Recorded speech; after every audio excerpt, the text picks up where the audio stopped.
Continuing on our journey of the multiverse and the many ways in which we engage the seen and unseen realms, Itzhak Beery joins us to talk about his book, Life and Healing Work, The Gift of Shamanism, Visionary Power, Ayahuasca Dreams, and Journeys to Other Realms, a Destiny 2015 release. Itzhak is founder of the shamanportal.org and co-founder of the New York Shamanic Circle. As we've learned from tribal elders, scholars, and practitioners of vision quests, or psychonavigators, householders questing the divine in daily life, all that we do, shamanism shows us, is connected to everything else. And as Beery will share, as a shamanic healer, one becomes aware of the symbols in our lives, the dreams that we have, the synchronicities that occur, the animals that we meet, the intuitions that we notice.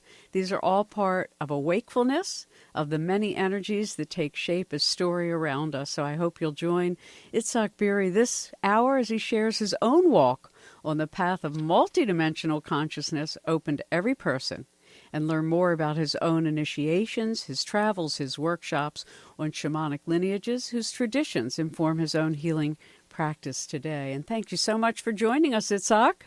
Thank you. Thank you for having me. Absolutely. Well, I loved your book, and it was a thrill to read. How would you describe what shamanism is? Why don't we start with the basic? Well, it's many people try to explain what shamanism is, but the truth is that it's very difficult to pinpoint in one word what shamanism is. But it's really a collective of human experience throughout human existence, in the way of relating to nature and relating to the spirit that is around us and our connection to all of it. Mm-hmm. And you grew up, I read, on a kibbutz in Israel, so obviously your connection to nature kind of precedes, I suppose one could call this life path. Yes. The teaching from shamanism is really a close connection to nature. It's the observation of nature, of the seasons, and the way we relate to it. And so I had a real great fortune to be born in a place where nature was all around us, death and rebirth, and the seasons and the flowers that are growing on the mountains, and all the wild animals all around us. Yeah. Well, and I've noticed that in general is that people who grew up in nature like I did, like you did, like many of our listeners did, you have a love and reverence for nature that makes sort of this trans-species telepathy accessible to you. Whereas if you grow up with this disconnection from nature, I don't know if your heart is full of the empathy that seems to be part of the, I guess, the facilness between species. Yes, and I think that that's part of the urbanization of our culture in many ways.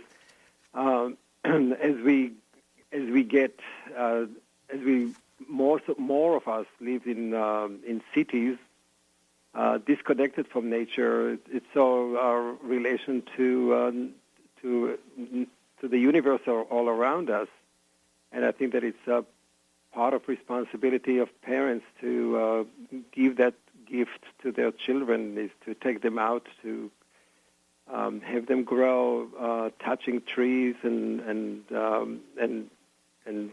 being in nature, not protected from it. Mm-hmm. There's another thing in childhood that I often think about that's kind of being eviscerated from valuing in the educational system, which is the imagination.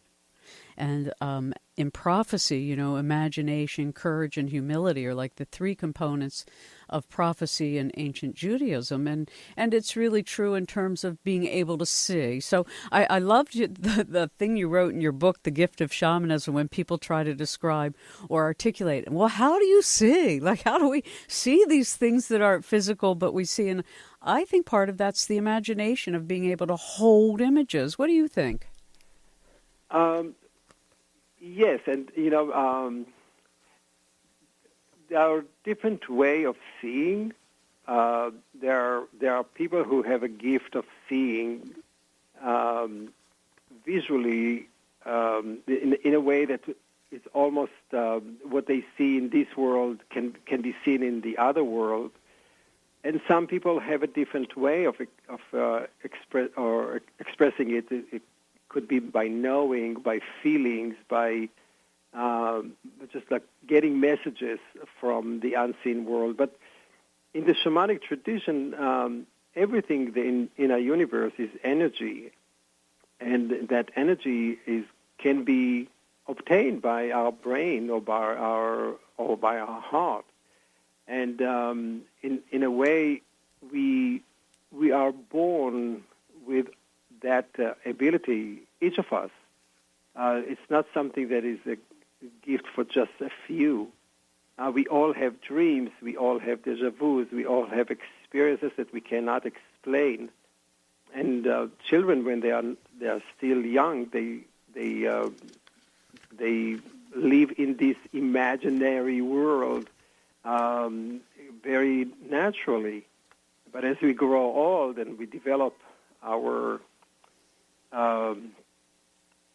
the do's and don'ts of the society, many of us learn to hide it. Mm-hmm. They're afraid to express it. No question. Really, this book is about allowing people to go back to people in their families and in their communities and say, hey, I have this experience, and it's valid. And you describe a lot of things that, we now know, in our program almost 30 years now has been covering the new paradigm. So we've looked at what quantum mechanics has brought to shamanism, what shamanism has brought to the laboratory, sort of what the non-local capacity of every human of not being constrained by time and space. So, but it's a very particular calling to be called to shamanism as a life practice. What happened in your life that brought you to? I read that you worked a little bit with Michael Harner and John Perkins, who's joined us a number of occasions. Yes. What was it in your life that said, "Yeah, hey, buddy, this is what you got to do next"? The truth is that I never really wanted to be a shaman, or I never really felt that I have this gift, or I didn't even know until I was in my 40s that I actually have that gift at all, or have that calling. But, it was a series of events that started when I was kind of like scrapping the middle-age crisis. Mm-hmm. And I was doing advertising. I had my own company, and we won quite a few awards. And I was successful in what I did. I was an artist. So I had career. I had a family and children, and I felt that something is missing. This is not all. That cannot be it all. And I didn't really know what would be the next thing.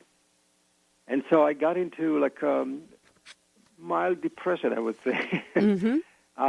not knowing. And then I read a book and by Hank Wasserman, and I kind of like got a few answers to that, and that really piqued my curiosity. And then I went to Michael Harner's workshop, and I found that I can see and what I see is actually something is relevant to other people's life. And that really was kind of shocked me, because I never thought that I have this gift.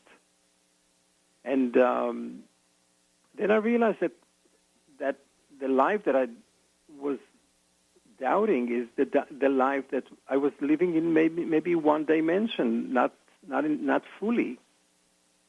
And when I went to the Amazon and to the Andes and I worked with the shamans there, it really opened my head and my heart too to these different phenomena, and I started to see that the world is way bigger than what I expected. Yeah, it's interesting because for people who haven't sort of decided to cultivate these talents, and they listen to programs like this, and they've been listening a long time, I always encourage people, your hunches, your intuition, your dreams, your synchronicities, these are all parts of what we're talking about when we speak to these sort of non-local capacities. The late Ingo Swann used to call them bio-mind superpowers, and I think one of the really amazing things, and what I like so much about your book, Itzhak, is that you shared your stories in a very personal way. Some are shared, in other books. Some books are very academic. Some are very sort of, what's the right word? At a distance. Yeah. And your book, in addition to your private stories and your beautiful watercolors, I liked the way you put this together as an anthology of your own journeying. And I thought maybe we could give the audience of an example of how, for instance, when you say, oh, wow, I discovered I could see, like you told these beautiful stories. There was one woman you mentioned whose name right at the moment escapes me, but she had put an envelope down with some money in it. And I think she was in Israel.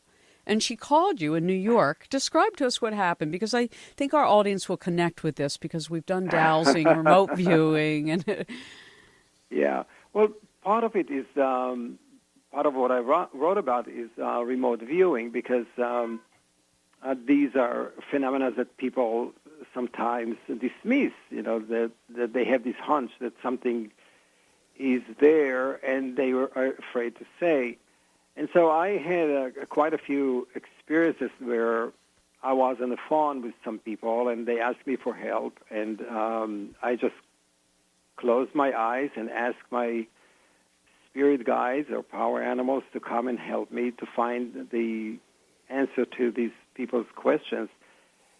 And I see images, and I see it like in a movie, like in like I see you, not you, but I see people around me. Yeah. No, I understand. And, so this story was really nice because it's a friend of mine who is very brainy, and although she came to different workshops that I had, she always doubted me and always asked me to explain to her how I do it, if it's real or if it's just something that it happened or it's just a coincidence. And so she, in a moment of distress, she called me and asked me if I know where the money is. Well, it turned out that I was seeing this bag in the back of her car, and there was an envelope there. And I was asking her about it, and at the beginning she refused to say that it was true. Uh-huh. Well, it's curious. I wanted to ask you about this in particular because I also can see, and many of our guests who come on the program are also seers of their own variety. Yes. So I also see, and when people call and ask me a question, whether it's about an animal or the location of something, or something's missing, or a person is ill and they want to, see some sort of origination of it, do you see the movie like an all-at-once movie? The way I've tried to describe it to people is that it's like a total movie told in a split second, but you see all the scenes with all the information imparted in that instant. Yes, it's very much like that. There was a friend of mine who was a shaman herself, and she called me because of a client of her husband was missing for 2 weeks, and she asked me to find him. Mm-hmm. So I did. I closed my eyes and I called my power, and I did find him.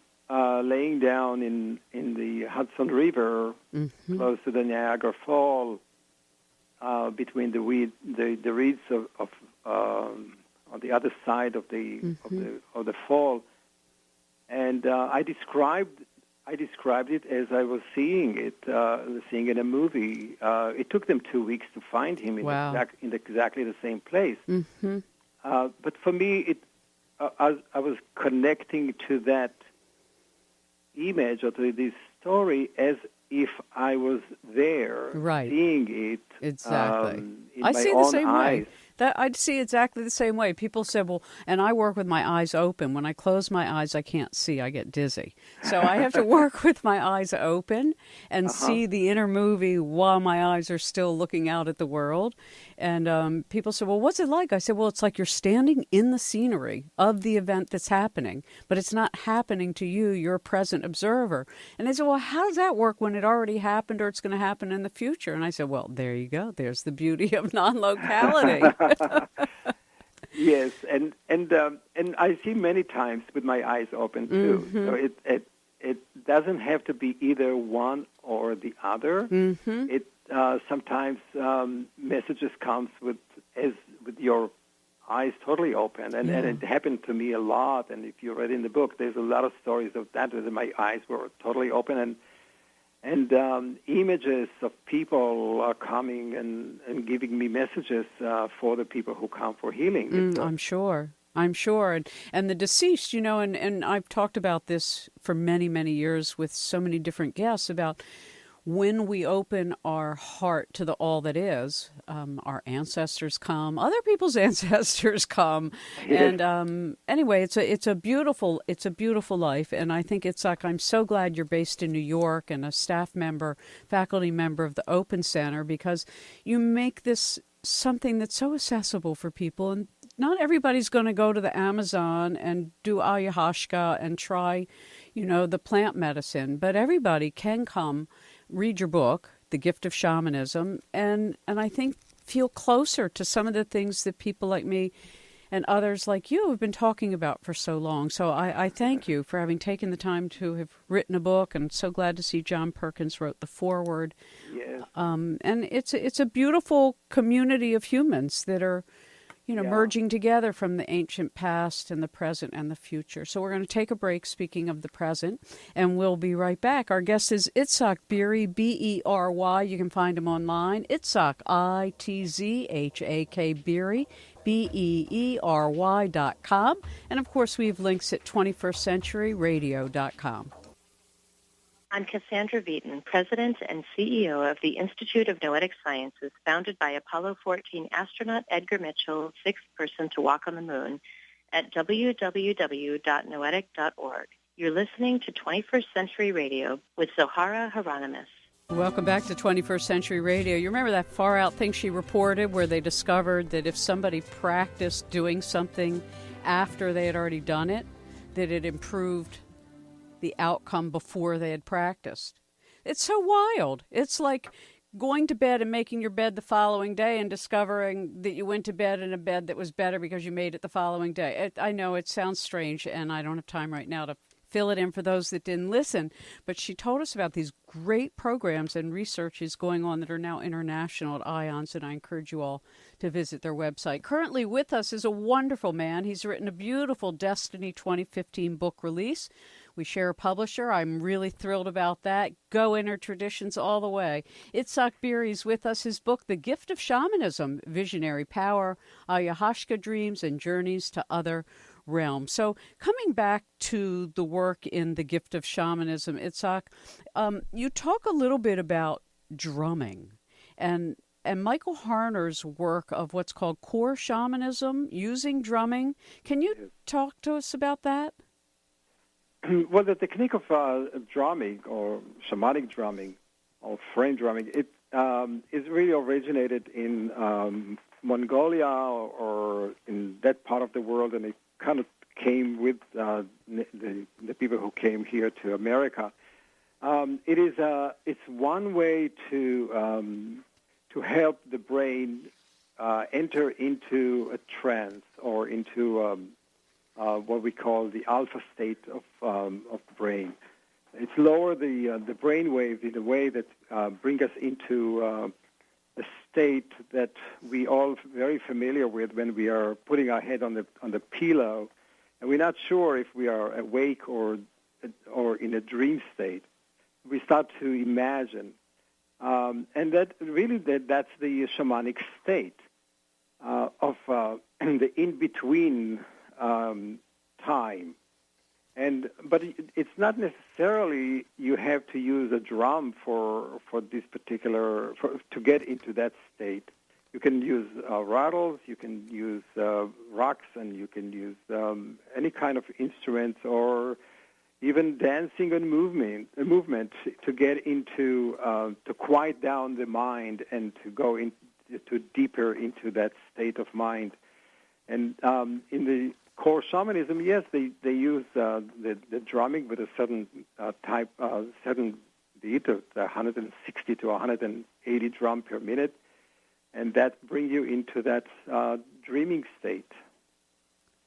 When you work with people, because you're also a healing practitioner, Yes. share with us how your training in the various indigenous practices makes it possible now when people come to see you with their various challenges, what it is you're able to do.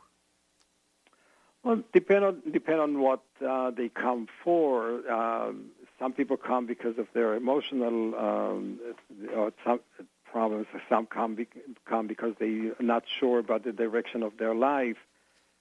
Some people have physical problems, but in our way of looking at it, physical problems are really manifestation of either emotional or spiritual problems. So I work with them in some of them in the core shamanism with drumming and working with spirit and power animals. But a lot of the time I do La Limpia, which is a cleansing ceremony that I learned from my teacher from a Quechua Yachak from the high Andes of Ecuador, and that is a ceremony to remove negative energy and rebalancing and reconnect the body and the soul and spirit into the whole of the universe, and they feel more connected. And a lot of the time, many of the problems resolve this way. Mm-hmm. And people will often describe, coming out of sessions like this, of feeling lighter, that something has shifted so Yes. Almost, that I've even talked with people who've been in therapy for a long time, and then they go and work with a shamanic healer, and they go, wow, we did in 2 hours what I haven't done in 10 years.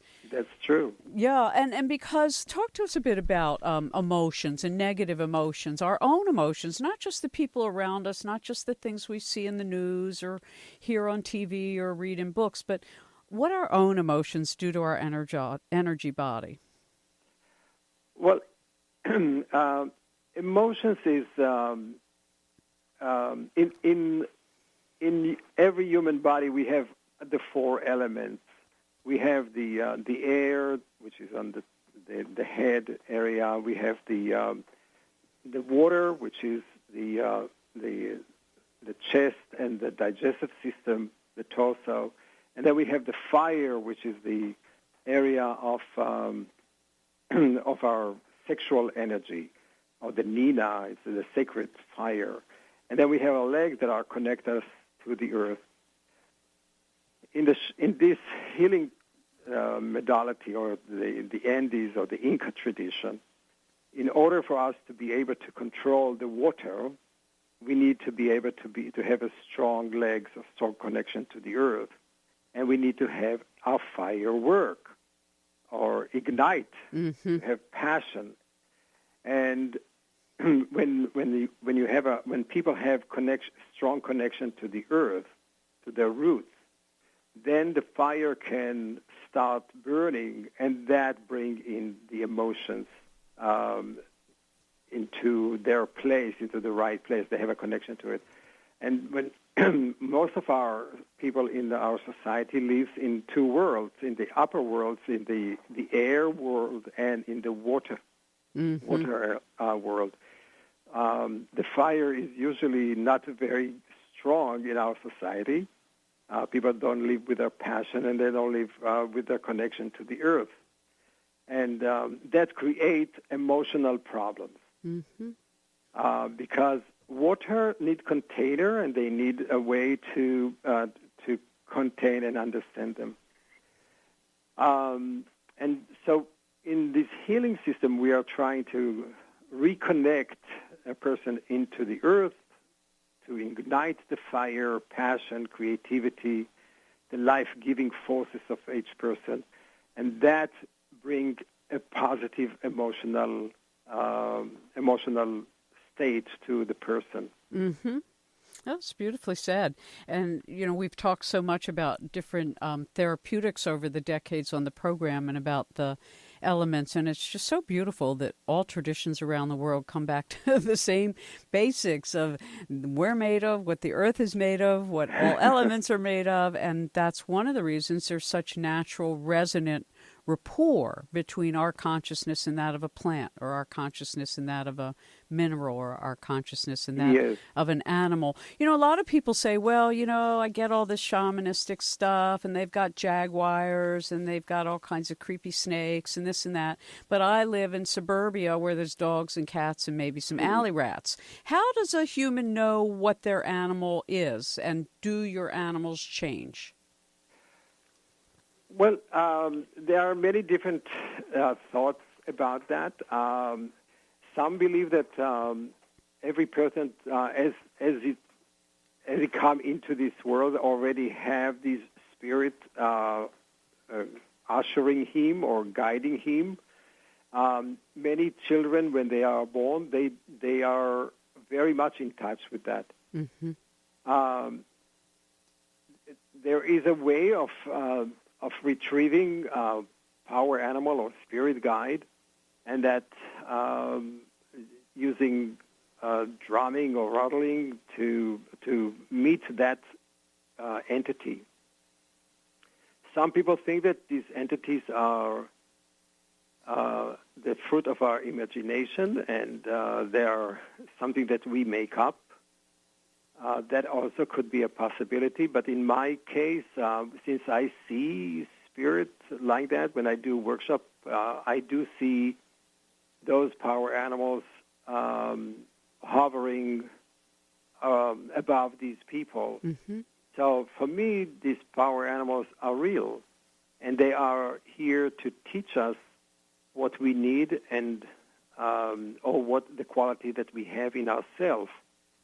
And they could be temporarily, they could come for a short time, or they can be lifelong. Mm-hmm. And some people like me have more than just one. And we work with them according to what the needs that we have at this particular moment or with the particular client. Right. Right. And, you know, it's so interesting because asking the right question is really the foundation. And I always bring this up and people go, oh, you make it sound so simple. And I said, you know, the truth is, it really is. Once you have faith that what you're seeing has meaning. Okay, so people argue, well, is it real in the real sense, or is it imagination in the imaginary sense? And I said, where do you think everything comes from? It all comes from the imaginal realm. So we go from creation, and then we have formation, and then we have action, and above that is, you know, the divine. So when you work with individuals, what are some techniques maybe that some of our audience could do for themselves that like helps them, you know, reach some of these places where they can trust the images they get when they're at the grocery store standing next to somebody who's saying, I'm really sad and I'm out of money, and then they can turn around and offer to help pay for part of their groceries? Well, to answer that question about the grocery, I think that what we are really trying to do is to open people's heart, Mm-hmm. or reconnect the connection between the mind and the heart. Because you can feel the pain of that person in the line in the grocery store, but from there to have the action of assisting or helping or supporting that person, that's a different step. And so, first of all, listening to that play is one thing, and then the action is the next. And it can only happen if your heart is open and it's connected to your mind. Now, what can they do at home? Yeah. First of all, speak to your plants. Speak to your trees. Hug them. Close your eyes. See what images come and what messages comes to you. Drum, rattle. Bring those spirits and spirit guides to speak to you. But I think that what helped me a lot was that I verified the messages that I get with the people that I get the messages for. So if I have a dream about a person, or if I have a thought about visual about a person or deja vu, or I call them and find out if that's true. Right. And many times I'm right. Yeah. But sometimes I'm not. But the act of verifying is giving you the confidence that what you see is meaningful to you and for that person that you see. Exactly. And it's so interesting because when one works in a sense of really divine altruism, which Buddhism and all the traditions really speak to eventually of our highest good self, is that then we really can hear what everything needs that we come in relationship to, and then we have a capacity to help elevate every situation we find ourselves in. And I agree with you entirely, Itzhak, about the confirmation and the practicing and keeping a journal and not judging and not diminishing and not saying, oh, I got it wrong. It's really not about right and wrong. It's about refining one's ability to interpret what one sees and feels. Absolutely, yes. Mm-hmm. Absolutely. And that takes courage. Yeah. The courage to be seen as a fool. Yeah. The courage, but you see, this courage we already had as children. When we are children, we don't have that filter. We say what we feel. We say what we see. We whatever comes to us if you have children and grandchildren, you see that they are living in a whole connection to the universe. They're not shy of expressing themselves. Yeah. That's what we want to get back to remember that place of innocence. And that place of innocence is what the reverie, the when you start to reconnect to the magnificent world that we are living in the magical, beautiful world. Agree entirely. If you're just joining us, Itzhak Beery is our guest. Itzhak, Itzhak Beery, BERY.com. His book, The Gift of Shamanism, Visionary Power, Ayahuasca Dreams, and Journey to Other Realms. It's a Destiny 2015 release. Hello, I'm John Perkins, author of many books, including Confessions of an Economic Hitman, www.johnperkins.org, and you're listening to 21st Century Radio with Dr. Zohara Hieronimus, one of my very favorite people and a person who's spreading light around the world, who's really opening us up to the new changes in consciousness that we're experiencing at this incredible time in human history. And my hat's off to Dr. Zohara Hieronimus and all that she's doing. She not only represents freedom of the press, but she also represents this new wave of waking up to new consciousness that's going to create a sustainable, just, peaceful world that's thriving for all sentient beings. Keep listening. Hi, I'm Zoh Hieronimus, inviting you to read my new book, White Spirit Animals, Prophets of Change. Explore the power and wisdom of sacred white spirit animals, which are held sacred by indigenous cultures and are part of shamanic traditions worldwide. The white spirit bear, lion, elephant, wolf, and buffalo are apex guardians of complex ecosystems. Learn why they must all be protected and what wisdom teachings they share. Discover how dream telepathy with nature, animals, and each other can be used for positive transformation in the world today. Read White Spirit Animals, Prophets of Change, and find more online at www.whitespiritanimals.com. That's www.whitespiritanimals.com. Hello, I'm John Perkins, author of many books, including Confessions of an Economic Hitman, www.johnperkins.org, and you're listening to 21st Century Radio with Dr. Zohara Hieronimus, one of my very favorite people and a person who's spreading light around the world. I encourage you all to follow up after the program with Itzhak Beery at his website, www.itzhak, Beery.com. So Itzhak, coming back to, this is a very radical transformation of a lifetime. You go from advertising and art and being a family man and living in New York and doing what you do, and then all of a sudden, boom, off to the Amazon, off to the Andes. You come back trained, you're a shaman. Well, it's a process of 20 years. Right. It's not happening all at once. Right. And I think that many people also have to take this in account. It's nothing going to happen all at once. There's no shortcuts.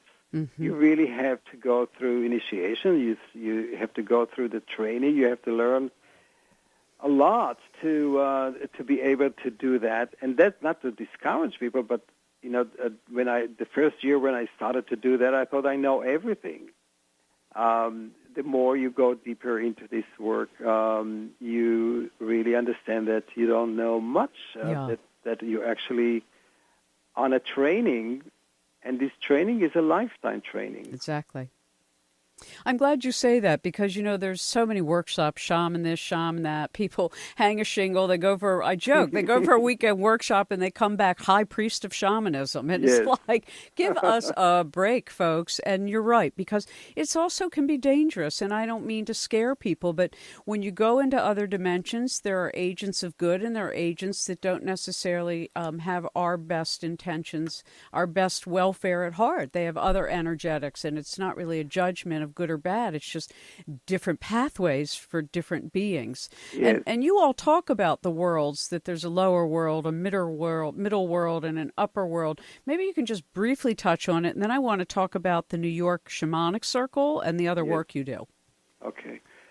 Well, in every shamanic culture, we look at the cosmology as the three levels of realities or consciousness, the upper world, middle world, and lower world, and each one of them has different energies or different symbolism that really help us to make sense of our own world.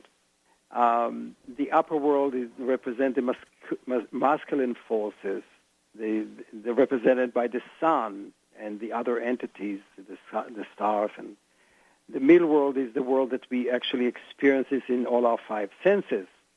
And the lower world is the world of passion, creativity, and it's the feminine world, like the Pachamama, the Mother Earth world. But all of these three worlds are having one thing in common. It's a dream. It's energy dream. And if you spoke to John Perkins, you probably know that he got this message from the Amazonian people there that the world is as we dream it. Mm-hmm. What we dream come true, right. Or we manifest the dream. And the whole idea of John's beautiful and important work is to change the way our society dreams, our own dream, what we are manifesting in our reality, and we can change that. What you said about the danger of the shamanic work, there are different entities, evil spirits and other entities that are roaming around in this world. And I'm very familiar with that because I work with people who are possessed, and I do extraction work. My great-grandfather, who was a Kabbalistic rabbi in Poland, worked with that too. As I find out only a couple of years ago, Mm-hmm. Maybe it's a family trait that we are working on. Yeah. But it is a very familiar subject that in many of the cultures we all know. And people who do start on this work sometimes get surprised, and they need to really learn how to handle working with these entities.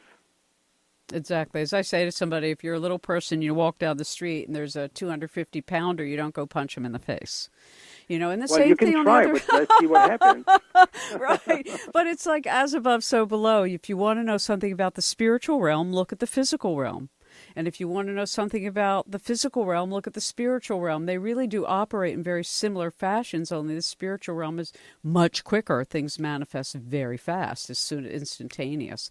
So yes, and you really have to learn how to handle that. Mm-hmm. And I really applaud people who go to workshops and teachings, because this is a very nice, great entrance into this work, and the enthusiasm, which I shared with them when I started, is beautiful because you discover dimensions that you never thought possible. But, exactly. And it's so helpful. I mean, you become a helpful person to your family, to your community, whether it's just when somebody says, I lost my cat, and instantly you see a picture and they're, quarter mile away in a tree. And you can say, I see them. They're right around the corner. That actually happened.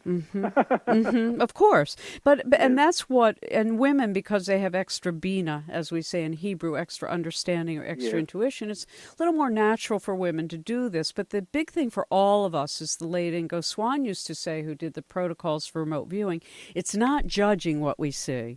It's not trying to determine what it is as much as just observing. Exactly.